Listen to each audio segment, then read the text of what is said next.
Hello. So, Joe, how was it to come back in Quebec City? You know, it was a lot of fun. It reminded me back in, I think it was 2003 when we came back for the preseason game. And, you know, just like today, it's amazing the fans here. 11,000 people for an alumni game, and I know it's a special day with Key retiring from the alumni, but the atmosphere was pretty special. You won't find too many places that have an atmosphere like that for an alumni game. Any special memories from this building, the 7th season? Well, a lot of great memories. I mean, it was always full, always loud, and they were always behind us. So, you know, I think the great memories for the last couple of years. That you know, we turned the corner. We had some pretty good teams, and you know, the building here, the first playoff game against Montreal was a special place to be in. You know, this whole city in the building. When we were close, when we were playing pretty exciting hockey, I mean, it was just a great place to be. Since your retirement, was it your first game? Or did we sometime look forward? Yeah, no, this was my first official series. Well, I don't know how serious it was, but as serious as you're going to get, yeah. So, but it was good. It was fun. I mean, as the game gets going in the third period, guys pick up the pace a little bit, and you know, I think it was just great to play in front of that many fans in a lively building. We forget that. I was particularly happy to have you here today. Why was it important to be here for him? Well, I definitely want to be here, and you know, they told me he was retiring from the alumni team, and I mean, he's going to be 60 later this year, and that's pretty amazing for having him play that many games, you know, every year up until this age, and you can see the emotion he had after. You know, you can see how much he loves playing the game of hockey, and that's what it's all about. And yeah, I'm one of the fortunate ones. There's probably just a few of us that were on the ice for both of his retirements. So it's great to be a part of that and see that. How was it to play against Michel Bergeron, or was your first NHL coach? No, he was my second year. Second year, yeah. Yeah, but he was your. Okay, I think it was your first one. No, first NHL. no. Okay. Andre Savard was that year. Ron LaPointe. Yeah, okay. Actually, you know, I didn't play for Andre. That's right. He was when I got drafted. He was the coach. So Ron LaPointe was, and then Jean Perron for the rest of the year, and then Bernie came the second year. So I loved him as a coach. He was great, and a little bit like that today. He's a fiery guy, and he's pretty funny on the bench. Guy Lafleur said a lot of nice things about you. The 2 seasons he played with you. He said it was tough for him, a young kid playing with a bad team. So how important he was in your career? You know, he was great. He was great for me, and I can remember a story. I mean, it's as much as you're young and you're just really happy to be in the league. But you know, when you're losing a lot, it gets frustrating. And so he was definitely great for me. And he would tell me, you know, just don't worry about it. Just play hard.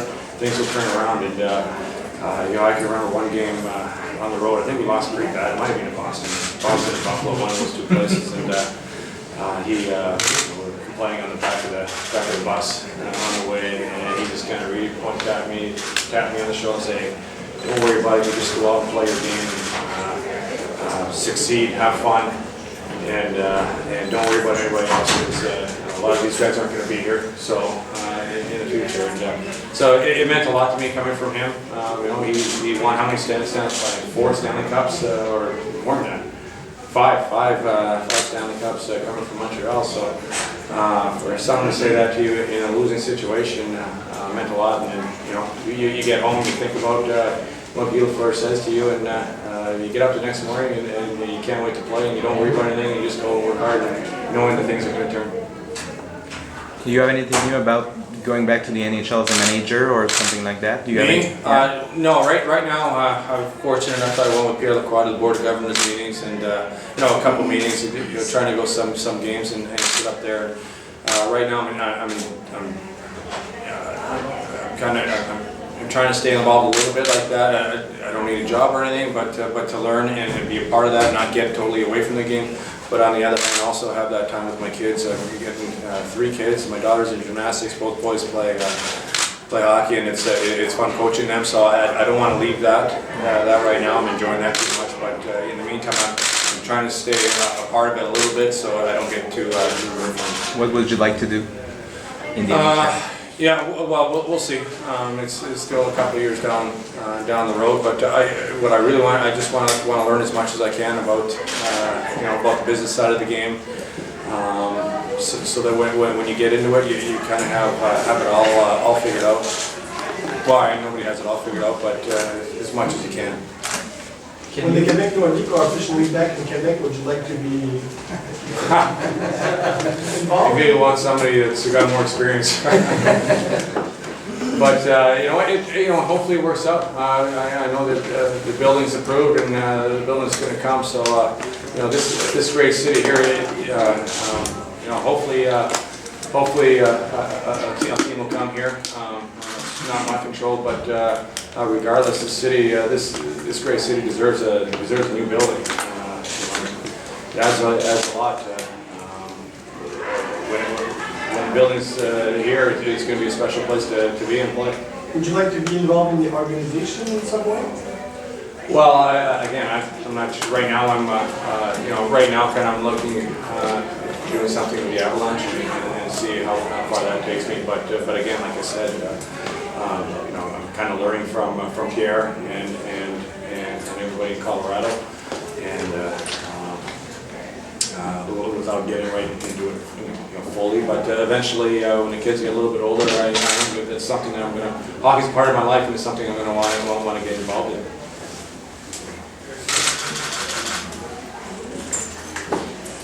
I know people talk about the possibility your jersey would be hired here in the Colisée. Would you like that to happen? Well, that's out of my control, but you look up there and you see the guys that have their jersey retired, and those are special players. So obviously you'd obviously feel pretty special to have that happen. You better than you will do. So that's 2 years away, 2, 3. You're talking about 4 years. 4 years away. Yeah. So it'll be great when they get the building for sure. As much as this building's fun to play in, the atmosphere, it's tough. It's tough to find a building that atmosphere is going to be better than this one. But obviously, if to attract an NHL team or conventions or whatever, you'd like to have a newer building. Joe, when the team moved to Denver, you've been the Mexico Sports Arena. It was an old building at this time, but the memories you have from the Colisée, so Mexico was a better building than the air was about the same. I think it was the same there. There weren't suites. It's the same thing. Everybody's kind of closer to you, and it was a loud building as well. So I think any of those older buildings, where the fans are more on top, they were all louder buildings than the newer ones. But obviously, you need a lot of luxury boxes, and that's what kind of helps support all teams. It's not the best scenario, but this building could do a job for 3-4 years. Do you think? I don't know. You have to tell me. I mean, everybody. Well, for sure, this building couldn't do it long term. You're asking the wrong guy for that. Yeah. Did you have a chance to talk to Patrick? Yeah, I saw Patrick a little bit this morning, so it was good to catch up with him. He's excited. His team's doing pretty good here again, and he's always going to. I know Patrick. He's always going to have a great, exciting team that competes here. Do you like what you see in the NHL today about the game, the headshots? A lot of topics are. Well, there is that, but I think the game's never been better than it is now. I think the players right now are just real big, real fast, and they kind of have to police themselves a little bit on avoiding a lot of that. I know they took away the blindside hit, which to me is huge. Some of the hits you see, some of the concussions you see are unavoidable. I mean, it just happens. They're accidental, and you can't do anything about that. And also when I see, I mean, it's some players. You're responsible for keeping your head up as well, and know what's out there. So that's the solution, keeping your head up. Well, you definitely, two things. A player with the puck, or about to get the puck, knowing your surroundings and, knowing who's out on the ice against you. And the other player shows some respect if someone's head down or if they're turned towards the boards, you gotta lay off. Under which coach you prefer to play? Pardon me? Under which? Just hold on, sorry, we have to live. Sorry about that. Okay. So I'm talking too much. Like always. Sorry about that. Okay, thanks, we have to go live. Sorry, Joe. I'm not boring. Under which coach? We got that experience. Yeah. Anyone else want to leave? Under which coach you enjoy the most playing? What do you mean? In my career? Yeah. Geez, I had a lot here. You know what? I think every coach brings his own unique style. I never had a problem with any coach. I enjoyed working with all of them. So they're all great coaches. Obviously, the ones that stand out are the ones that you want to stand the cup with. So Mark Crawford and Bob Hartley were different, but they're both very demanding, and they're great to play for. You knew what they wanted from you, and you had to do it. Which one is your favorite in Quebec City? Quebec City, I liked all of them, man. I mean, they're all great, but I think Crawford was one of them that his last year really turned our team around, and our focus, the demand on the players. So I mean, for a rookie coach that year, we made a big jump that year. We had Pierre, Bergie, they're all in their own way great coaches and fun to play for. Bergie was fun because he played me all the time. It was nice on the ice all the time. It was great. Thank you, Joe.